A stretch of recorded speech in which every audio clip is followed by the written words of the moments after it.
I'm Jana Ellis, literary translator from Bulgarian and German into English, and today I am with Zdravko Evtimova, who is the author of the book I'm working on at the moment, The Wolves of Staro Selo. The book was published in 2022 in Bulgaria and won the Flower of Helicon Award for Best-Selling Book of the Year, and it was also awarded Pen Translator Award, and it will be coming out with Eloise Press in early 2025. The Wolves of Staro Selo, it's a full-blooded, authentic, figurative, metaphorical reflection of today's reality. The novel takes place in Radomir, more precisely in its most deprived neighborhood, Staro Selo, which is Evtimova's Bulgarian Macondo. The overarching theme of the novel is the classic opposition of good and evil, as well as the power of love. Things are supposedly clear, and the storyline is reduced to replace repeated clashes in which the bad ones causing evil are punished, but also physically cured by the good ones when necessary.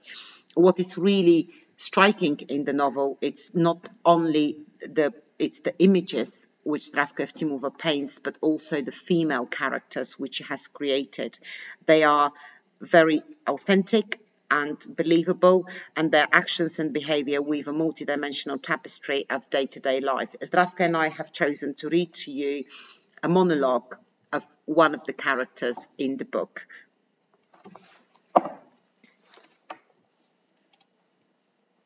Не позволявай нагавни живот да те сложи на колене. Нека усмивка прикрива провалите ти в любовта, защото какво е любовта, ако не е повод да кажеш с Богом на мизерията? Ти си моя дъщеря, Сияна. Приказвам честно с теб. Когато се разделям с някой представител на силния пол, силен, я ме ощепи, че ще се гръмна от смях. Плача. Държа силният да забележи и преброи сълзите ми. Не стърча край представителя като ефтина рибарска въдица, както постъпваш ти. Не забравяй, Сияна, че рибарската въдица е захвърлена въгъла и е необходима само когато мъжът е достатъчно тъп да се забавлява, ловейки шарани. Не бъди шаран. Ти не си гениална математичка, както ти внушава онази изкофяла куковица Геро. Получава главоболие от срещите си с нея. Герова караше 17-годишна кола за Бога. Ти не си красива като мене, Сияна. Мога да си обясня твоята фиксация върху теоремите. Природните ти данни са ограничени. Онзи горе. Обичам те, Господи. Те е лишил от моите зелени очи и ти е дал матова кожа, каквато е застоялата вода в басейнчето пред бар жаба. Омъжих се за баща ти. Не изучавах аксиомите като тебе, но, мила, първо се разходих из Перник, за да набележа някоя красива жилищна кооперация. След това се спрях на младеж, живущ в нея. Беше син на известен партиен функционер. Тогава устата им бяха много големи, както и портмонетата.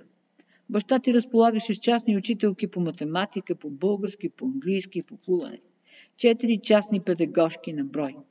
Той не представляваше нищо особено, но не беше грозен. Do not allow life's misery to bring you to your knees. Let a smile conceal your failures in love, because what is love if not a reason to wave goodbye to misery? You are my daughter, Siana. I'm honest with you. When I split up with someone from the stronger sex, strong, please pinch me so I won't burst out laughing. I cry. I insist that the strong one sees and counts my tears.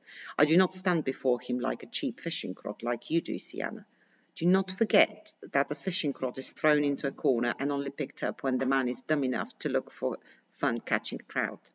Do not be a trout either. You are not a genius mathematician, despite what that senile Kukugerova tried to drum into your head. I used to get a headache whenever I met her. She drove a 17-year-old car, for heaven's sake. You are not as beautiful as me, Siana. I have an explanation for your fixation with theorems. You have limited natural beauty. The one above, I love you, Lord, has deprived you of my green eyes and given you olive skin, the colour of stagnant water in the fountain outside the bar frog. I'm married to your father. I didn't study axioms like you, darling. First, I walked around Perning to identify a beautiful residential building. Then I selected a young man who lived there. He was the son of a certain party member. In those days, their mouths were large, but so were their wallets. Your father had private tutors in mathematics, Bulgarian literature, English, and swimming.